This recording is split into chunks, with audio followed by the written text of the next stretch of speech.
Le Pécode rencontre la pucelle. Au jour marqué par le destin, nous rencontrâmes le bateau La Pucelle, un bateau baleinier, capitaine d'Éric de Deer, de Brême. Après avoir figuré avec les Hollandais parmi les plus grands baleiniers du monde, les Allemands comptent maintenant parmi les moindres. Mais ci et là, à de très grands intervalles de latitude et de longitude, vous rencontrez encore de temps en temps leur pavillon dans le Pacifique. Pour quelle raison la Pucelle semblait très désireuse de nous présenter ses respects? Bien qu'encore assez loin du Pécode, elle stoppa et mit un canot à la mer, dans lequel son capitaine vint vers nous, se tenant non pas à l'arrière, mais sur l'avant et donnant des signes d'impatience. « Qu'est-ce qu'il a dans sa main ?»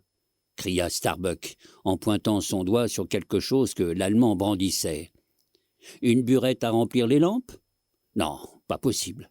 Pensez-vous, dit Stubb. Non, non, c'est une cafetière, monsieur Starbuck. Il vient pour nous faire notre café. C'est le cafetier allemand. » « Quelle blague !» dit à son tour Flasque. « C'est une burette à lampe et un bidon à huile. Il n'a plus d'huile et il vient nous en mendier. » Bien qu'il pût paraître curieux qu'un vaisseau huilier emprunte de l'huile sur un terrain de chasse à baleines, la chose arrive parfois. Dans le cas présent, c'était bien une burette à remplir les lampes que tenait le capitaine d'Éric de Deer. Flasque avait raison. Dès qu'il fut sur notre pont, Accab l'accosta brusquement, sans faire aucunement attention à ce qu'il tenait dans sa main. L'Allemand, à travers son jargon, lui fit bientôt comprendre qu'il ignorait tout de la baleine blanche, et déviant immédiatement la conversation vers sa burette et son bidon à huile, il fit comprendre qu'il avait été obligé de se mettre la nuit venue dans son hamac dans la plus complète obscurité, ayant épuisé jusqu'à la dernière goutte son huile de Brême, et qu'il n'avait pu attraper même un seul poisson volant pour en faire d'autres. Donnant à entendre, pour conclure, que son vaisseau était ce qu'en termes de pêcherie on nomme un vaisseau net, c'est-à-dire vide, et qu'il méritait bien son nom de jeune fille ou de pucelle. Son bidon d'huile rempli, d'Éric s'en fut. Mais il n'avait pas atteint le flanc de son navire que les vigies des deux bâtiments signalèrent des baleines. Or, d'Éric était si impatient de chasser que, sans prendre le temps de déposer le bidon d'huile à son bord, il fit virer sa baleinière et la lança à la poursuite des léviathans fournisseurs d'huile. Les proies s'étaient levées sous le vent, et lui et ses 3 autres canots allemands avaient une avance considérable sur les embarcations du Pécode. Il y avait en tout 8 baleines, un banc moyen. Averties du danger qu'elles couraient, elles filaient côte à toute vitesse, sous le vent, se touchant l'une l'autre et en aussi bon ordre que des chevaux attelés. Leur sillage sur la mer était comme un large parchemin indéfiniment déroulé. En plein milieu de cette fuite rapide, il y a pas mal de brasses en arrière, nageait un énorme taureau bossu, qui, par sa progression relativement lente, ainsi que par les curieuses incrustations jaunâtres qui croissaient sur lui, paraissait atteint d'une jaunisse ou de quelque autre infirmité. Cette baleine ne devait pas faire partie du banc là précédent, car la sociabilité n'est pas le fait de vénérables léviathans de ce genre. Ils continuaient néanmoins dans leur sillage, bien que les eaux remuées le retardassent considérablement. Les vagues qui se gonflaient devant son large mufle étaient brisées comme la houle qui se forme quand 2 courants hostiles se rencontrent. Son jet était court, laborieux et lent. On sentait la suffocation de son jaillissement qui s'effilochait et était suivi d'étranges commotions intérieures dans la bête, et qui semblait avoir une autre issue dans sa partie immergée, car derrière elle, les eaux bouillonnaient de bulles. Qui a du parégorique, s'enquit Stubb. Il a mal au ventre, seigneur. J'imagine ce que ce serait que d'avoir un mal de ventre d'un demi-arpent. J'en ai une frousse terrible. Les vents adverses font un joyeux et fou réveillon en lui, les gars. C'est la première fois que je vois une baleine en train de péter. Mais voyez, a-t-on jamais vu une baleine faire de telles embardées? Ça doit être qu'elle a perdu sa barre de gouvernail. comme un bateau marchand des Indes qui, surchargé, suit la côte hindoue avec un pont couvert de chevaux affolés et donnant de la bande, piquant, roulant et pataugeant dans sa route, cette vieille baleine soulevait de même son antique masse et se retournait de temps à autre, à demi, sur ses larges flancs, montrant alors la cause de son sillage dévié dans le moignon anormal de sa nageoire tribord. Il était difficile de savoir si elle avait perdu cette nageoire dans une bataille ou si elle était née comme ça. « Attends seulement un peu, ma vieille, et je vais te donner une écharpe pour ce bras blessé », s'écria le cruel Flasque, en montrant la ligne à baleine près de lui. « Attention qu'elle ne te prenne pas avec », cria Starbuck à son tour. « Tirez ou les Allemands vont la voir. » Ayant un but commun, les canots rivaux étaient pointés sur ce seul monstre parce que, non seulement c'était le plus gros, donc celui qui avait le plus de valeur, mais aussi parce qu'il était le plus proche. Les autres baleines allaient avec une vitesse que, pour l'instant, il était hors de question de les poursuivre. Les quilles des baleinières du Péquod venaient de dépasser celles des canots allemands, mis les derniers à la mer. Mais, grâce à sa grande avance, le canot de Déric menait encore la chasse, bien que suivi de très près par ses rivaux étrangers. Avant tout, ce que craignaient ces derniers, c'était de ne pouvoir le rejoindre et de le dépasser avant qu'il jetât son fer de marque. Quant à Déric, il était tout à fait sûr que c'était ce qui allait se produire, et, en manière de plaisanterie, il agitait de temps en temps sa burette d'huile vers les autres canots. « Mauvais chien ingrat !» s'écria Starbuck. « Il se fout de moi et me défie avec son tronc pour les pauvres, que j'ai rempli pour lui il n'y a pas 5 minutes. Puis, avec son intense chuchotement habituel, « Tirez, lévrier, mordez-le !» reprit-il. « Je vais vous dire, les hommes, » cria Stubb. « C'est contre ma religion de me mettre en rage, mais j'aime bouffer ce misérable cafetier. Tenez, je vous dis, allez-vous permettre à ce vaurien de nous battre? Aimez-vous l'eau-de-vie? Une demi-pièce d'eau-de-vie alors pour le meilleur de vous. Faites-vous éclater une artère. Qui est-ce qui a jeté une ancre à la mer? Nous n'avançons pas d'un pouce. Nous voilà en panne. Hello! Voilà de l'herbe qui pousse au fond du canot. Par le Seigneur, le mât est en train de bourgeonner. Rien ne va plus, les gars. Regardez ce cafetier. Enfin, les gars, allez-vous vous décider à cracher du feu, oui ou non? Oh, cria Flasque en trépignant. Qu'est-ce qu'elle fait comme eau de savon? Quelle bosse! Oh, allez me peigner ce bœuf-là. Je vous paie des gaufres, les gars, si vous sautez. Clams, rôtis et muffins. Ah, sauter, c'est un 100 barils. Vous n'allez pas le perdre à présent, non? Oh non, voyez ce cafetier. Tirez, mes gars, vous aurez du pudding. Quelle bande de couilles molles. N'aimez-vous donc pas le spermaceti? En voilà pour $3000, les gars, une vraie banque. Toute une banque, la Banque d'Angleterre. Allez, allez, tirez. Qu'est-ce qu'il est en train de foutre, ce cafetier? À ce même instant, Déric était en train de lancer sa burette à huile au canot qui avançait, dans le double but, peut-être, de retarder ses rivaux, et aussi dans celui d'accélérer sa marche par l'effet de la secousse en arrière. « Chien mal élevé d'Allemand !» s'écria Stubb. « Ramez, les gars, ramez comme 50 000 chargements de vaisseaux de ligne de Diable Rouge. Qu'est-ce que vous dites, Tachetego? Êtes-vous, oui ou non, l'homme à se rompre les chines en 22 morceaux pour l'honneur du vieux Geheid? Qu'est-ce que vous en dites? »« Je dis que je tire comme un vieux damné, » répliqua l'Indien. Férocement et régulièrement excités par les provocations de l'Allemand, les 3 canots du Péquod avançaient maintenant presque de front, et disposés ainsi approchaient de lui.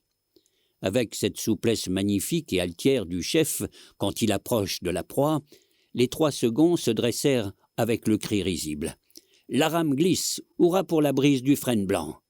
À bas le cafetier, dépassons-le. » Mais Déric avait une avance telle que, malgré toute leur bravoure et leur décision, il serait resté vainqueur de la course si, par un effet de justice, une fausse manœuvre n'avait été faite par son rameur du milieu.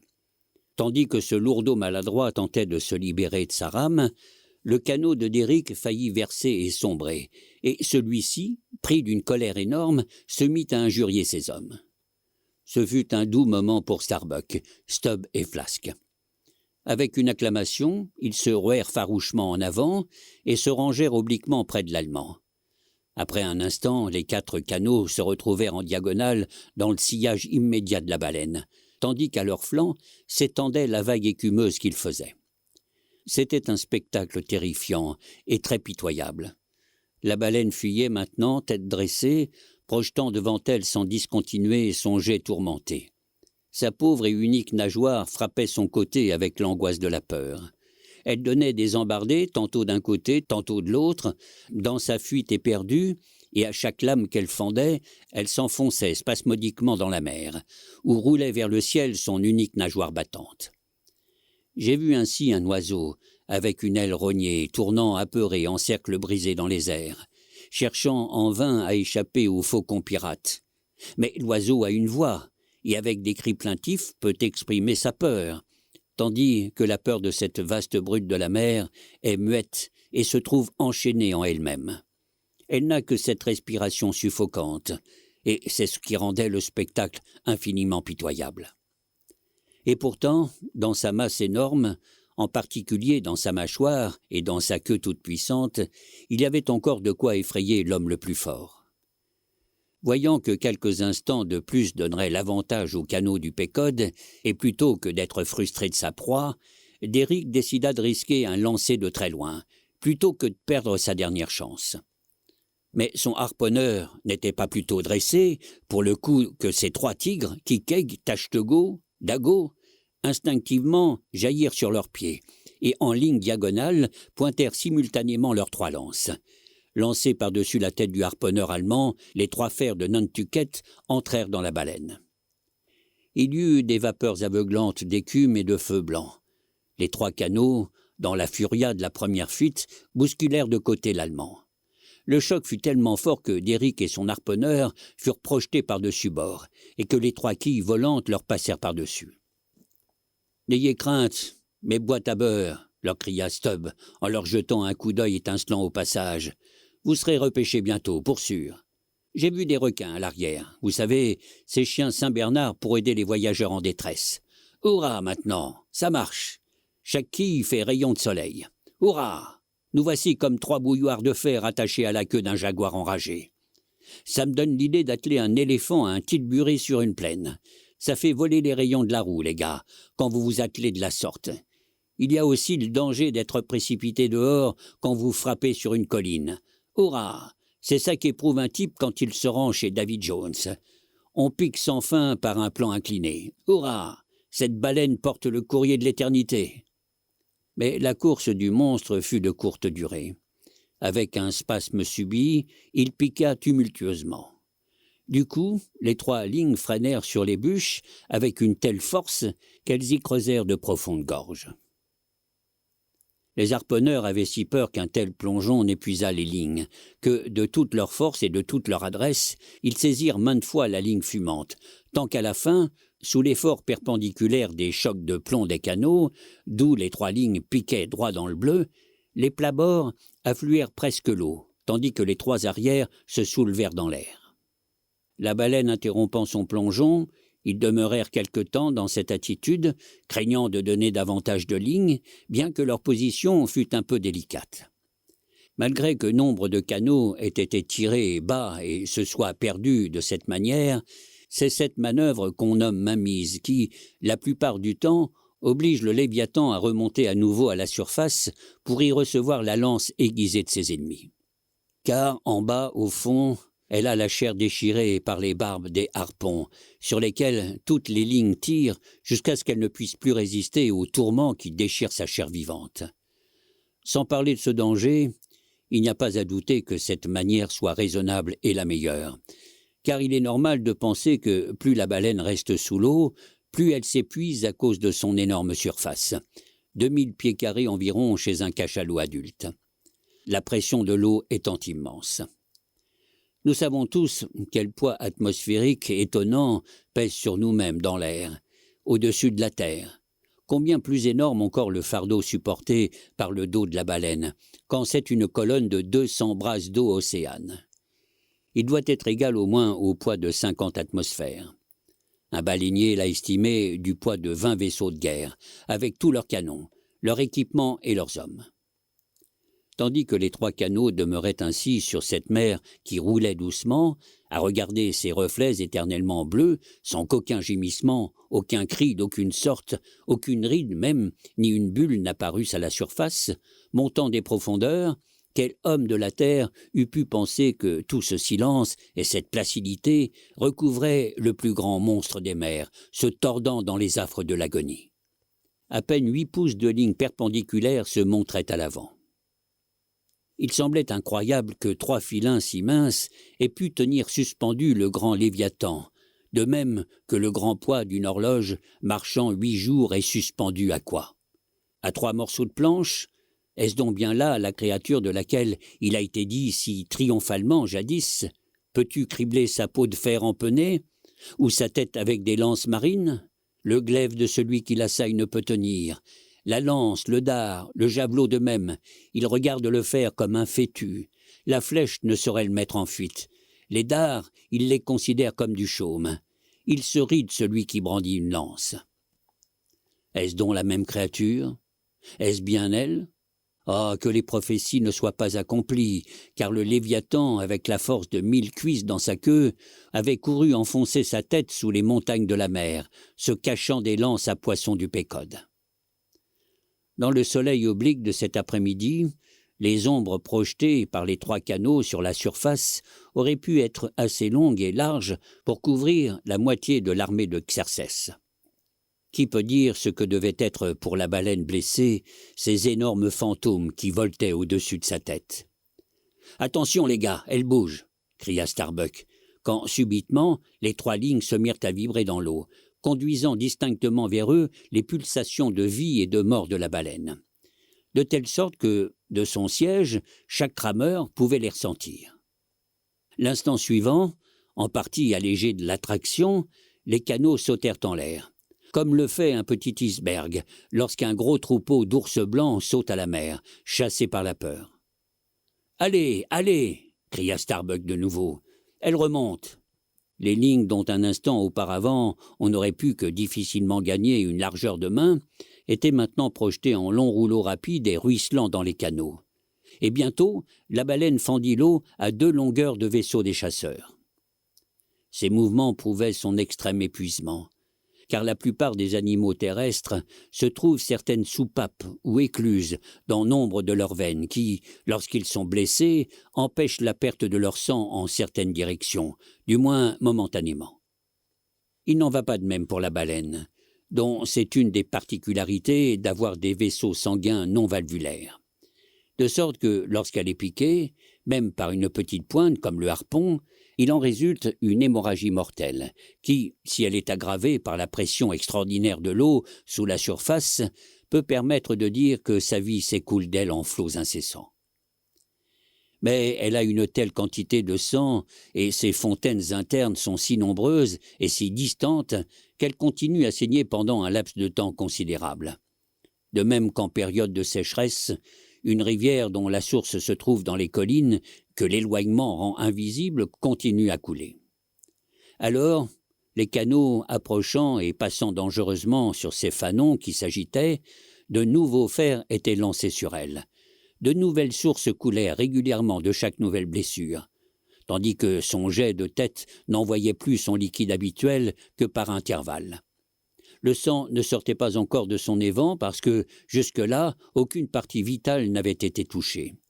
Sa vie, ainsi que cela le signifiait, était encore intacte.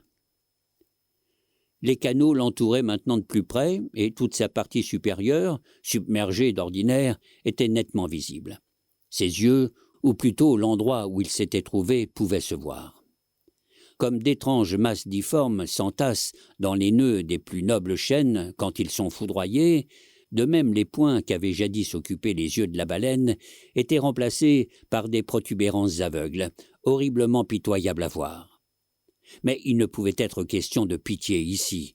Malgré sa vieillesse, son unique nageoire et ses yeux aveugles, elle était vouée à la mort, par assassinat, afin de donner de la clarté aux joyeux mariages et autres festins de l'homme, et aussi à illuminer les solennelles églises dans lesquelles il est prêché que tous doivent être absolument inoffensifs envers tous.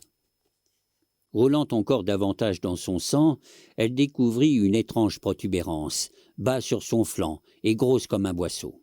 « Un bel endroit !» s'écria Flasque. « Laissez-moi une fois la piquer là. »« Ça va !» répliqua Starbuck. « Ce n'est pas utile. » Mais l'humain Starbuck avait parlé trop tard. Le fer était déjà lancé et au même instant un jet ulcéreux jaillit de cette blessure cruelle. La baleine, aiguillonnée par une souffrance intolérable, envoya alors des jets de sang épais et avec une furie subite se jeta sur les embarcations, éclaboussant les équipages triomphants d'une pluie de sang et chavirant le canot de Flasque en lui abîmant ses avants. C'était le coup mortel. Elle était maintenant si épuisée par la perte de sang qu'elle s'éloignait désespérément, en roulant du canot qu'elle venait de retourner. Puis elle resta haletante sur le flanc, donnant des faibles coups avec sa nageoire écourtée. Enfin, elle se tourna et se retourna lentement sur elle-même, comme un monde sur son déclin, montrant à l'air les blancs secrets de son ventre. Elle s'allongea comme une bûche et mourut. Son dernier jet fut tout à fait comme lorsqu'une main invisible arrête l'eau de quelque puissante fontaine, et qu'avec un bruit étouffé et mélancolique, ses derniers flots touchent terre. Bientôt, tandis que les équipages attendaient l'arrivée du vaisseau, la carcasse sembla vouloir couler avec tous ses trésors intacts. Immédiatement, sur l'ordre de Starbuck, des filins y furent fixés à différents endroits, de telle sorte que chaque canot devint bientôt une bouée. La baleine engloutie se trouvant suspendue à quelques pouces en dessous d'eux. Le navire s'étant approché, la baleine fut halée avec beaucoup de précaution jusqu'à ses flancs, où elle fut assurée par les plus solides chaînes, car il était évident que la carcasse n'était soutenue qu'artificiellement, et que, sans cela, elle aurait aussitôt coulé par le fond. Il advint que, lorsqu'on commençait à la dépecer à la bêche, un harpon entièrement rouillé fut trouvé dans sa chair, sur la partie de bosse que nous avons décrite. Des bouts de harpon sont souvent trouvés dans les carcasses des baleines capturées, avec de la chair parfaitement saine autour, et nulle proéminence d'aucune sorte ne marque la place où ils sont. Il devait donc y avoir d'autres sources inconnues pour justifier l'ulcération. Mais le plus curieux fut qu'on trouva, non loin du fer enseveli, une tête de flèche en pierre, et que la chair était parfaitement saine autour. Qui avait lancé cette flèche, et à quelle époque? Peut-être était-ce le fait de quelque Indien du Nord-Ouest, bien longtemps avant que l'Amérique fût découverte. Savoir quelle autre merveille on aurait pu tirer de ce monstrueux cabinet. Mais ces découvertes n'eurent pas lieu parce que le navire, fait sans précédent, fut entraîné à la dérive à cause de la tendance toujours croissante à s'enfoncer de la carcasse. Starbuck, qui avait le commandement, s'accrocha jusqu'au bout. Il s'y accrocha même si résolument que s'il avait un tant soit peu persisté, le navire aurait sombré, lui aussi, lorsqu'enfin l'ordre fut donné de lâcher la carcasse. L'immense effort fourni par les chaînes et par les filins fixés au bitt les avait tellement tendus qu'il devint impossible de les détacher. Tout, à bord du Pécode, formait un angle oblique. Pour traverser le pont, c'était comme si on avait essayé de grimper le toit escarpé d'une maison. Le vaisseau gémissait et haletait. Nombre des incrustations d'ivoire des bastingages et des cabines sautèrent d'une manière pas naturelle. En vain employa-t-on les anspets et des leviers de fer pour séparer les chaînes des bittes. Pendant ce temps, la baleine s'était tellement enfoncée qu'on ne pouvait plus approcher les bouts submergés. Des tonnes de pesanteur semblaient s'ajouter à chaque moment à la masse en train de sombrer, et le vaisseau était tout près de se retourner. « Attends voir un peu !» cria Stubb à la carcasse. « Que diable! Ne sois pas si pressé de t'enfoncer. Par le tonnerre, les gars, faisons quelque chose ou nous sommes foutus. Pas la peine d'essayer de forcer là-bas. Assez, je vous dis. Vous, là-bas, avec vos anspets. Qu'un de vous court chercher un livre de prière et un canif pour couper les grandes chaînes. » « Un canif ?»« Oui, s'écria Kikeg. Et saisissant la lourde hache du charpentier, il se pencha par un sabord. L'acier sur le fer, à grands coups, il commença d'attaquer les plus grosses chaînes. Après quelques coups pleins d'étincelles, la pesée fit le reste. Avec un bruit terrible, chaque attache s'en fut à la dérive. Le vaisseau se redressa et la carcasse sombra. Or, c'est chose curieuse, et aucun pêcheur jusqu'ici n'a pu en donner une explication, que de temps à autre, la carcasse d'un cachalot récemment tué s'enfonce ainsi irrésistiblement. En général, le cachalot mort flotte avec beaucoup de légèreté, le ventre et les côtés considérablement élevés au-dessus de la surface. Si les baleines qui coulent ainsi étaient seulement les vieilles amaigries, au cœur rompu, au bourrelet de graisse diminué, avec seulement leurs lourds os déformés par les rhumatismes, on pourrait dire que la cause en est l'absence de matière légère. Mais ce n'est pas le cas, car de jeunes baleines en parfaite santé, mortes prématurément au printemps de leur vie, et ayant tout ce qu'elles peuvent avoir de graisse sur elles, s'enfoncent parfois ainsi.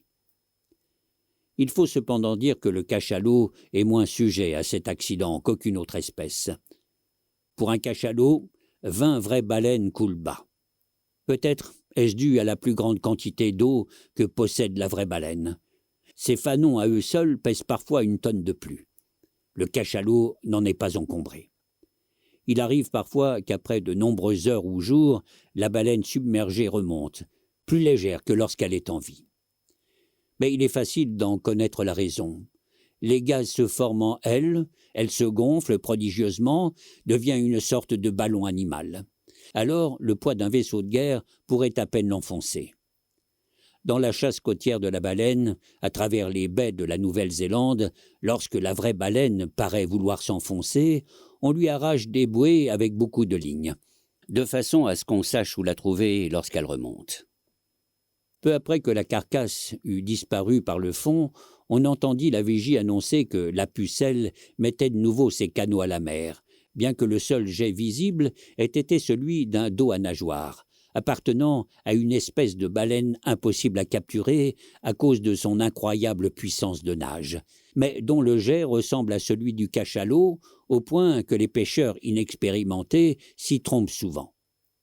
Derrick et sa bande entreprirent donc la chasse de cette brute inapprochable. Toute voile dehors, la pucelle se mit à la poursuite de ses 4 canots et nous les vîmes tous disparaître sous le vent, chassant avec ardeur et espoir. Oh, les dos à nageoires et les derricks sont nombreux, mes amis. L'honneur et la gloire de la chasse aux baleines. Il y a certaines entreprises pour lesquelles un désordre soigneux est la vraie méthode. Plus je m'enfonce dans cette affaire de la chasse à la baleine, plus je pousse mes recherches vers les vraies sources, et plus je suis sensible à son honorable grand caractère et à son antiquité. Surtout quand je trouve tant de demi-dieux ou de héros et de prophètes qui, d'une façon ou d'une autre, se sont distingués avec elle. Je suis, par la réflexion, enclin à penser que moi-même, je participe à cette confrérie blasonnée, bien que ce ne soit qu'en subordonné. Le galant Persée, fils de Jupiter, fut le premier baleinier, et, soit dit en passant pour l'éternel honneur de notre métier, la première baleine attaquée par notre confrérie fut tuée sans aucune intention sordide. C'était là l'époque chevaleresque de notre profession, quand nous ne portions les armes que pour secourir les gens en détresse et non pour remplir les bidons d'huile pour les lampes des hommes. On connaît la magnifique histoire de Persée et d'Andromède. Chacun sait que l'aimable Andromède, fille d'un roi, fut attachée à un rocher au bord de la mer et que, tandis que le Léviathan s'apprêtait à l'enlever, Persée, prince des baleiniers, s'avança avec intrépidité, harponna le monstre et délivra puis épousa la jeune fille. Ce fut un exploit artistique magnifique qui n'a que rarement été accompli par les harponneurs d'à présent, vu que ce Léviathan fut oxy du premier coup de lance. Aucun homme non plus ne peut douter de l'histoire suivante qui dit que dans l'ancienne Jopé, maintenant Jaffa, sur les côtes de Syrie, dans un temple païen, on montra au cours de bien des siècles le vaste squelette d'une baleine que la légende affirmait être celui du monstre que tua Persée. Quand les Romains prirent Jopé, le dit squelette fut transporté en triomphe en Italie.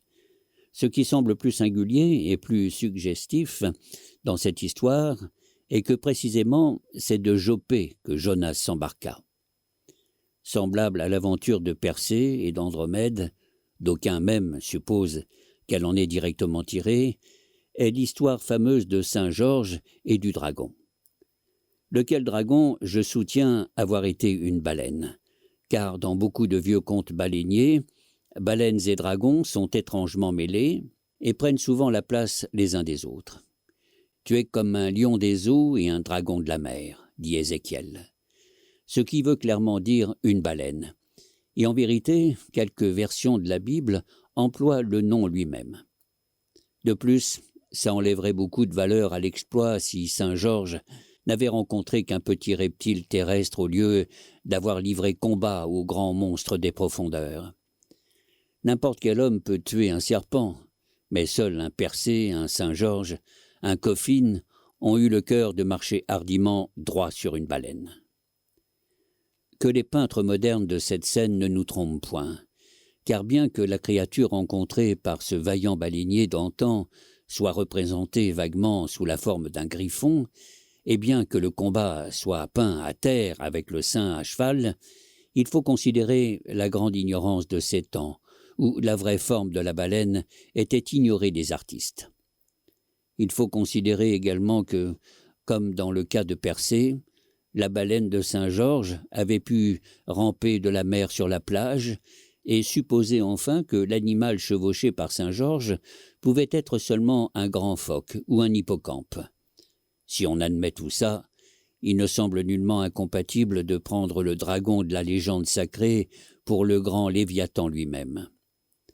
Placé à la lumière de la vérité, cette histoire aura le même sort que ce poisson chair et volaille, idole des Philistins, nommé dragon, qui, ayant été planté devant l'arche d'Israël, sa tête de cheval et les paumes de ses mains lui tombèrent et il ne demeura plus rien que le tronçon de la partie poisson. Autre marque de noblesse, c'est un baleinier qui est l'ange gardien de l'Angleterre, et à bon droit, nous autres harponneurs de Nantucket, nous devons être englobés dans le très noble ordre de Saint-Georges. Que désormais aucun des chevaliers de cette noble compagnie, dont je me permets de le dire, aucun n'a eu affaire avec une baleine, comme l'a eu leur grand patron, ne s'avise jamais de considérer un homme de Nantucket avec dédain, puisque même dans nos surcottes de laine et dans nos pantalons goudronnés, nous avons beaucoup plus de droit qu'eux à la décoration de Saint-Georges. S'il faut admettre Hercule parmi nous, j'ai eu longtemps des doutes à ce sujet, bien que, selon la mythologie grecque, ce costaud faiseur d'œuvres réjouissantes et bienfaisantes fut avalé et rejeté par une baleine. Mais en propres termes, c'est insuffisant pour le considérer comme un baleinier.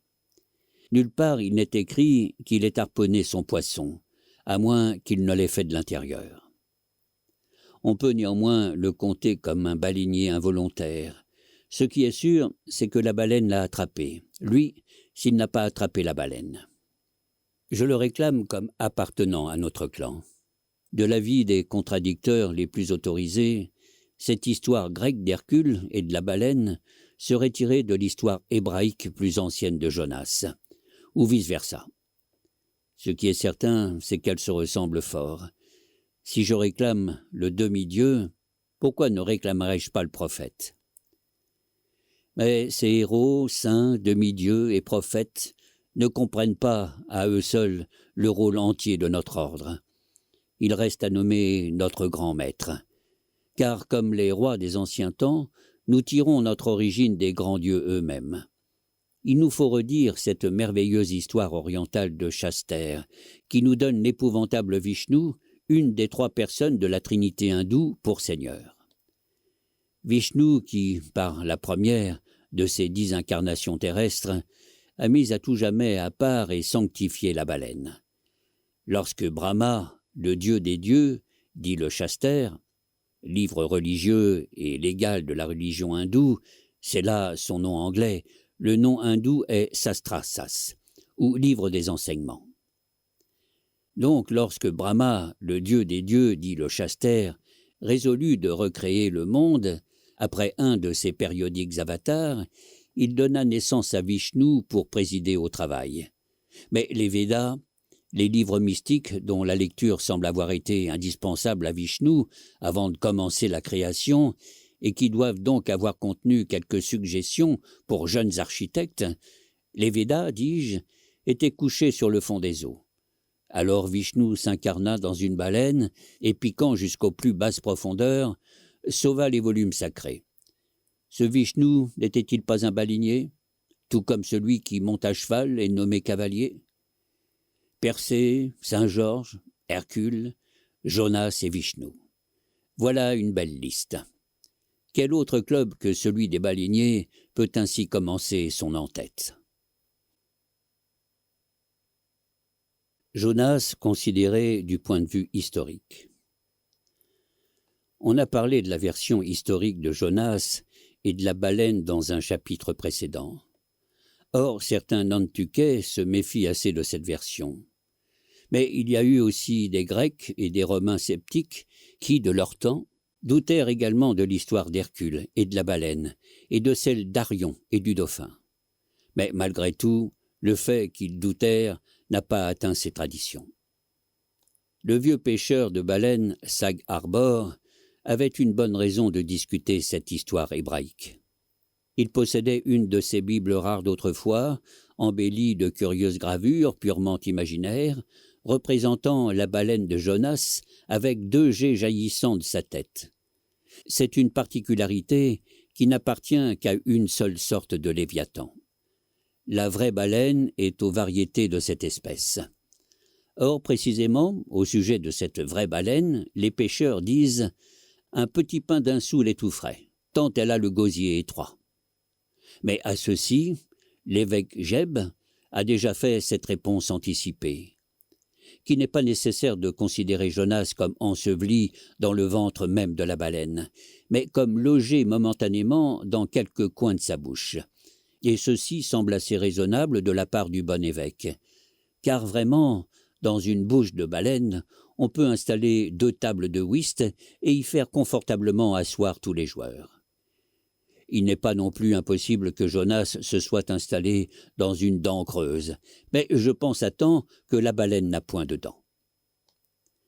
Une autre raison pour laquelle Sag Harbor, c'était son nom, justifiait son incrédulité, c'est l'impossibilité d'une incarcération parmi les sucs gastriques de l'animal. Mais cette objection tombe elle aussi, un exégète allemand supposant que Jonas a dû chercher refuge dans la carcasse flottante d'une baleine morte. De la même façon que les soldats français ont transformé en tente leurs chevaux morts au cours de la retraite de Russie. De plus, il a été deviné par d'autres commentateurs continentaux que lorsque Jonas fut jeté par-dessus le bord du bateau de Jopé, il fut tout de suite recueilli par un autre vaisseau croisant tout près, ayant une baleine en figure de proue et se nommant probablement la baleine. De nos jours, certains vaisseaux sont bien baptisés le requin, la mouette ou l'aigle. Et les savants exégètes ne manquent pas non plus qui opinent à croire que la baleine dont parle le livre de Jonas était seulement un appareil de sauvetage, un sac gonflé d'air, avec lequel le prophète en danger nagea et grâce auquel il fut sauvé d'une mort aquatique. Pauvre Sag Harbor, il semble donc battu sur tous les points. Mais il lui restait encore une autre raison de doute. C'était, si j'ai bonne mémoire, que Jonas fut avalé par la baleine dans la mer Méditerranée, et qu'après 3 jours, il fut vomi à une distance de 3 jours de Ninive, cité qui se trouvait sur le Tigre, à bien plus de 3 jours de voyage du point le plus proche de la côte méditerranéenne. Qu'est-ce à dire? Mais pour la baleine, n'y avait-il pas d'autre façon de porter à terre le prophète à cette courte distance de Ninive? Oui, elle a pu l'avoir transporté par la route du Cap Bonne-Espérance. Mais pour ne pas parler de la traversée de toute la longueur de la Méditerranée, et de cette façon remonter le golfe Persique et la mer Rouge, il faut donc envisager cette navigation autour de l'Afrique complète, en 3 jours, sans mentionner les eaux du Tigre, près du site de Ninive, trop peu profonde pour qu'une baleine puisse y nager. Enfin, l'attribution à Jonas du doublage du cap de Bonne-Espérance enlèverait l'honneur de cet exploit à Bartholomé Diaz, l'auteur réputé de cette découverte, et ferait mentir l'histoire moderne. Mais tous ces sots arguments du vieux Sagar-Bor ne font que démontrer son stupide orgueil, chose d'autant plus répréhensible qu'il ne possédait que très peu d'instruction, à part ce qu'il avait ramassé sous le soleil et sur la mer. Je dirais donc qu'ils ne font que prouver son arrogance impiétée et son abominable, sa diabolique rébellion contre le révéré clergé. Car pour un prêtre catholique portugais, cette histoire de Jonas se rendant à Ninive par la route du cap Bonne-Espérance est précisément le signe d'un grand miracle. Et c'en est un, justement. Jusqu'à présent, des Turcs très éclairés croient à la version historique de Jonas. Et il y a quelque 3 siècles, un voyageur anglais parlant des voyages du vieil Harris dit qu'une mosquée turque était édifiée en l'honneur de Jonas et dans laquelle une lampe miraculeuse brûlait sans huile. La lance légère. Afin de rendre le jeu des essieux de voitures plus facile et rapide, on les huile. De même, certains baleiniers opèrent sur leurs canots, dont ils graissent le fond. Il est évident que ce procédé ne peut leur nuire, et même qu'il comporte quelques avantages. Quand on pense que l'huile et l'eau sont antagonistes, que l'huile est chose glissante, et que le but de cela est de faire bravement glisser le canot. Kikek croyait dur comme fer à l'efficacité de l'huile, et un matin, peu après la disparition de la pucelle, il se donna plus de peine que d'habitude à cette occupation sur son canot suspendu sur un côté du navire. Il enfonçait la matière grasse en frottant avec une énergie capable d'assurer une moisson de cheveux à la quille chauve de l'embarcation. Il semblait obéir à quelques pressentiments particuliers que les événements justifièrent. Vers midi, des baleines furent signalées. Aussitôt, le navire se dirigea de leur côté, mais elles firent demi-tour et prirent précipitamment la fuite en désordre, tout comme les barges de Cléopâtre à Actium. Néanmoins, les canots poursuivaient, celui de Stubb en tête. À grand-peine, Tachetegaud réussit enfin à planter un fer, mais la baleine blessée, au lieu de plonger, continua sa fuite horizontale avec une plus grande rapidité. Une telle tension ininterrompue sur le fer planté devait tôt ou tard l'en extraire. Il devenait urgent de donner de la lance à la baleine ou de se résoudre à la perdre. Mais amener le canot sur son flanc était impossible, tant elle nageait vite et furieusement. Que pouvait-on faire? Parmi tous les merveilleux stratagèmes, expédients, tours de passe-passe et autres innombrables subtilités auxquelles le vétéran baleinier est si souvent obligé d'avoir recours, il n'en est aucun de comparable au magnifique jeté de la lance qu'on nomme pitchpoling. L'épée, grande ou petite, dans toute sa gloire, ne saurait lui être comparée. On ne l'utilise que dans le cas d'une baleine fuyant obstinément. Sa principale caractéristique est la merveilleuse distance à laquelle atteint la longue lance projetée avec exactitude d'un canot qui saute et roule violemment et qui file extrêmement vite. Acier et bois exclus, cette lance mesure quelque 10 ou 12 pieds. Sa hampe est beaucoup plus mince que celle du harpon et elle est taillée aussi dans une matière plus légère, le pitchpin. Elle est garnie d'une petite ligne appelée la touée, d'une longueur considérable, par laquelle elle peut être halée après avoir été jetée. Mais avant d'aller plus loin, il est important de noter ici que, bien que le harpon puisse être pitchpolé, la chose est rarement pratiquée, et lorsqu'elle l'est, elle réussit rarement à cause du poids plus grand et de la moindre longueur de cette arme, qui, en l'occurrence, sont de sérieux désavantages. Donc, d'une façon générale, la baleine doit être fermement ferrée avant que la lance légère entre en jeu. Voyez Stubb à présent. C'est l'homme qui, par son sang-froid plein d'humour, par sa décision et son égalité d'âme dans les pires vicissitudes, est le plus qualifié pour réussir dans la lance légère. Voyez-le. Il est debout, à l'avant, ballotté de son canot volant. couvert de laineuse écume et remorqué par la baleine qui est 40 pieds en avant. Il manie légèrement la lance, la jaugeant tout de son long à plusieurs reprises pour voir si elle est bien droite. En sifflotant, il ramasse le rouleau de la trouée qu'il tient d'une main, ayant soin de bien dégager son bout libre, puis, tenant la lance par son milieu, il la pointe en direction de la baleine.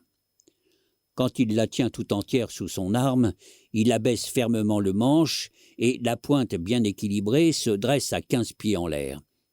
Il fait penser à un jongleur qui balancerait un long bâton sur la pointe de son menton. L'instant d'après, avec une rapide et indescriptible impulsion, l'acier, formant très haut un arc brillant, superbe, franchit la distance écumante et va se ficher en vibrant au centre vital de la baleine. Au lieu d'eau étincelante, c'est maintenant du sang rouge qu'elle jette. « Ça lui a coupé le sifflet !» s'écria Stubb. « Nous sommes à l'immortel, 4 juillet. Aujourd'hui, toutes les fontaines doivent couler du vin. J'aimerais que ce soit du vieux whisky d'Orléans, ou du vieux Oyo, ou de l'innommable vieux Monongahela. Et puis, mon petit Tashtego, je te ferai tenir une pinte au jet et nous boirons autour. » Oui, en vérité, mes joyeux cœurs, nous préparons un bon punch dans le creux d'où sort son jet, et de ce vivant bol à punch. Nous boirons la liqueur vivante. Sans cesser son bavardage enjoué, il répéta ses lancers adroits, la lance revenant à son maître comme un lévrier tenu par une laisse habile. La baleine agonisante entra dans sa fluerie. La corde de halage fut relâchée, et le lanceur de la lance légère, revenant en arrière, regarda en silence le monstre mourir. La Fontaine. Que pendant 6000 ans, et personne ne saurait dire combien d'années auparavant, les grandes baleines aient fait jouer leurs siphons sur la mer, et qu'elles aient arrosé et embrumé les jardins des profondeurs, avec tant d'arrosoirs et de pots à brouillard, et que pendant quelques siècles des milliers de chasseurs aient été près des fontaines de la baleine, à regarder ses jets et ses arrosages, et que pourtant, jusqu'à ce moment même, 1h15 et 1/4 de minute de ce 16 décembre 1851, le problème reste à résoudre de savoir si, après tout, ces jets sont vraiment de l'eau ou seulement de la vapeur. C'est là quelque chose d'étonnant. À ce sujet, penchons-nous sur quelques éléments pleins d'intérêt. Tout le monde sait que, par la finesse particulière de leurs ouïes, les tribus à nageoires respirent généralement l'air, qui se combine avec l'élément dans lequel elles nagent. Par conséquent, un hareng ou une morue pourraient vivre un siècle sans jamais dresser une fois leur tête au-dessus de la surface. Mais, de par sa constitution interne très spéciale, qui comporte de véritables poumons, pareils à ceux de l'être humain, la baleine ne peut vivre qu'en respirant l'air de l'atmosphère libre. D'où nécessité pour elle de visites périodiques au monde supérieur. Mais ce n'est pas du tout par sa bouche qu'elle peut respirer, car dans sa position normale, cette bouche se trouve profondément enfouie, au moins à 8 pieds au-dessous de la surface. De plus, sa trachée n'a aucune connexion avec sa bouche. Elle ne respire donc que par son évent, et celui-ci est au sommet de sa tête. Je ne crois pas me tromper en disant que, dans toutes les créatures, la respiration est une fonction indispensable à la vie.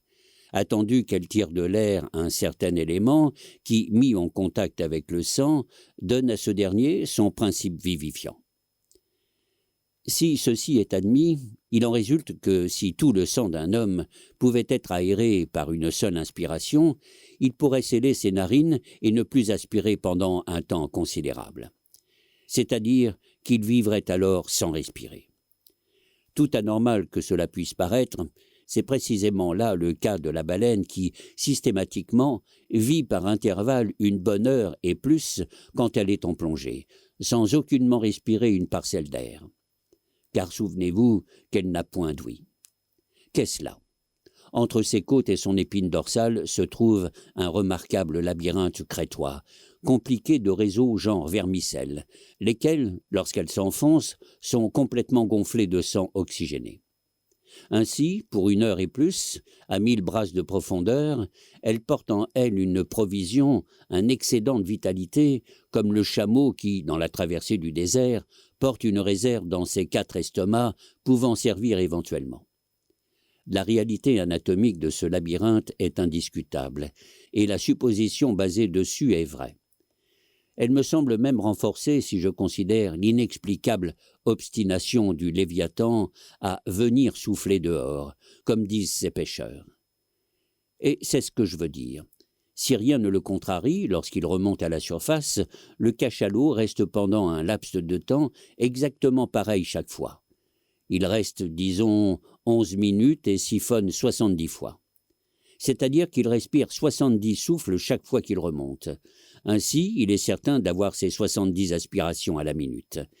Mais si, effrayé, après quelques souffles seulement, il plonge, il lui faut remonter pour compléter sa ration régulière d'air. Et il ne séjournera pas en bas avant que ces 70 souffles soient comptés. Il faut savoir cependant que ces proportions varient selon les espèces, mais elles demeurent identiques pour chacune à part. Or, pourquoi la baleine insiste-t-elle pour siphonner jusqu'au bout, si ce n'est pour regarnir son réservoir d'air avant de descendre pour tout de bon?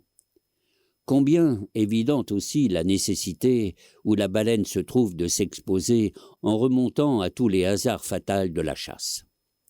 Car ni croc ni filet ne pourraient attraper ce vaste Léviathan lorsqu'il nage à 1000 brasses en dessous de la lumière du jour.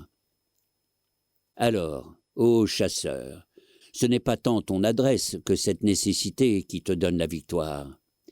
Chez l'homme, la respiration n'a pas de solution de continuité. Un souffle servant pour 2 ou 3 pulsations seulement, de sorte que, quelle que soit l'affaire qui l'occupe, veillant ou endormi, il lui faut respirer, faute de quoi il meurt. Le cachalot, lui, ne respire qu'un 7e, disons le dimanche de son temps. On a dit que la baleine ne respirait que par son évent. Si l'on pouvait assurer que ses jets sont mélangés d'eau, je prétendrais alors savoir pourquoi son sens olfactif semble oblitéré.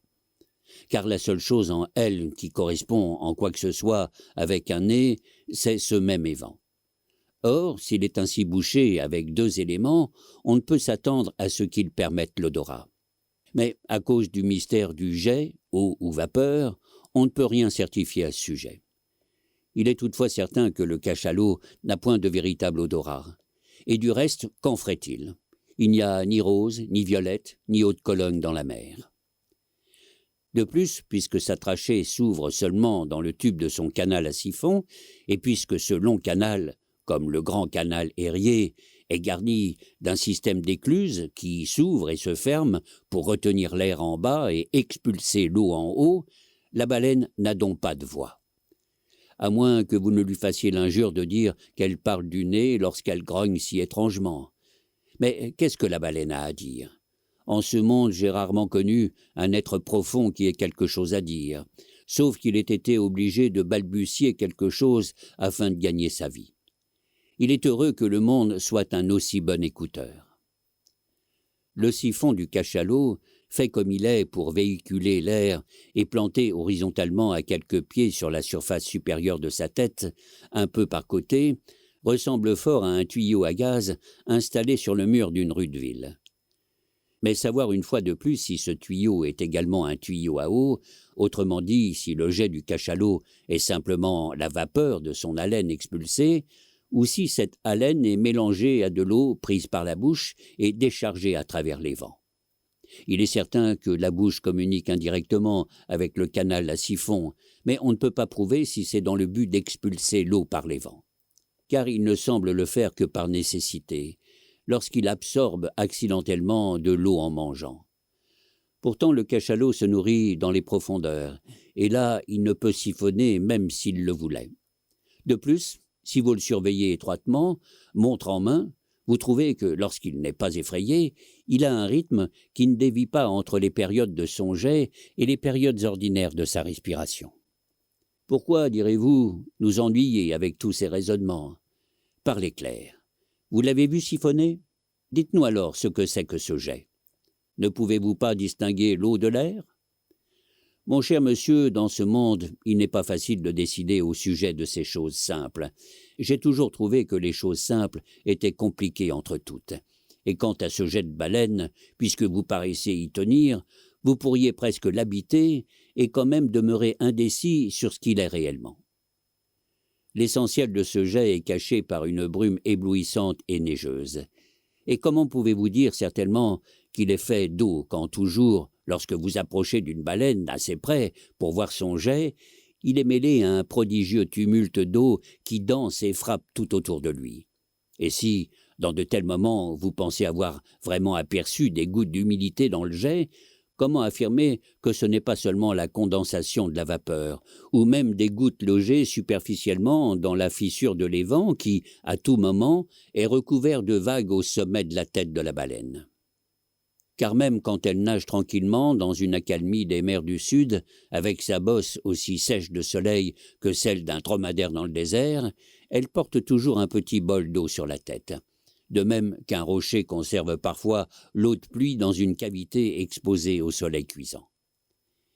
Il est imprudent aussi, pour le chasseur, de se montrer par trop curieux de la nature du jet de la baleine et d'y mettre le nez de trop près. On ne peut aller avec un broc à cette fontaine, le remplir et le remporter, parce que, dès que l'on prend un léger contact avec les vaporeux lambeaux extérieurs du jet, ce qui arrive souvent, la peau en ressent une irritation fiévreuse, comme si c'était un acide. Je connais quelqu'un qui, étant entré encore plus près en contact avec le jet, je ne saurais dire si c'était dans un but scientifique, se vit la peau d'une joue et d'un bras emportés. Ce qui fait que les baleiniers considèrent le jet comme vénéneux et qu'ils essayent de l'éviter. Autre chose, j'ai entendu dire, et je n'en doute nullement, que le jet vous aveugle s'il atteint vos yeux. Le plus sage, pour l'investigateur, me semble donc de laisser tranquille ce jet mortel. Mais nous pouvons toujours faire des hypothèses, même s'il n'est pas possible de les prouver et de les certifier. Pour moi, je pense ceci, que le jet n'est rien qu'un brouillard. Et parmi de nombreuses raisons, je suis poussé à conclure ainsi par des considérations touchant la grandeur et la sublimité du cachalot. Je ne le considère point comme une créature commune, superficielle, puisqu'il est prouvé indiscutablement qu'on ne le trouve jamais en sondant près des côtes. Les autres espèces de baleines le sont parfois. Il est à la fois pondéré et profond, et je demeure convaincu que des têtes de tous les êtres pondérés et profonds tels que Platon, Pyrrhus, le diable, Jupiter, Dante, etc., s'élève toujours une vapeur à demi visible lorsqu'ils sont en train de penser profondément. Un jour que je composais un petit traité sur l'éternité, j'eus la curiosité de placer un petit miroir devant moi, et peu après, j'y vis flotter et onduler quelque chose au-dessus de ma tête. L'humidité constante de mes cheveux, quand je suis plongé dans des pensées profondes, après 6 tasses de thé bouillant, sous la toiture de bois mince de ma mansarde, par un après-midi d'août, est peut-être aussi une explication de ce phénomène. Quelle noble conception nous pouvons nous faire de ce monstre puissant et brumeux quand nous le voyons voguer solennellement dans le calme d'une mer des tropiques, sa tête énorme surmontée d'un baldaquin de vapeur, ainsi que cela se voit parfois, magnifié par un arc-en-ciel, comme si le ciel lui-même avait posé son sceau sur ses pensées. Car voyez-vous, les arcs-en-ciel ne visitent pas l'air vide. Ils n'irradient qu'avec la vapeur. Ainsi, dans mon esprit, à travers l'épais et vague brouillard, de divines intuitions s'élèvent, éclairant mes brumes d'un rayon céleste. Et j'en remercie Dieu. Tout le monde doute et beaucoup nie, mais en contrepartie du doute et de la négation, il y a l'intuition. On peut douter de toutes les choses terrestres et avoir des intuitions de certaines choses célestes. La combinaison des deux ne fait ni un croyant ni un sceptique, mais un homme qui regarde les deux d'un œil égal.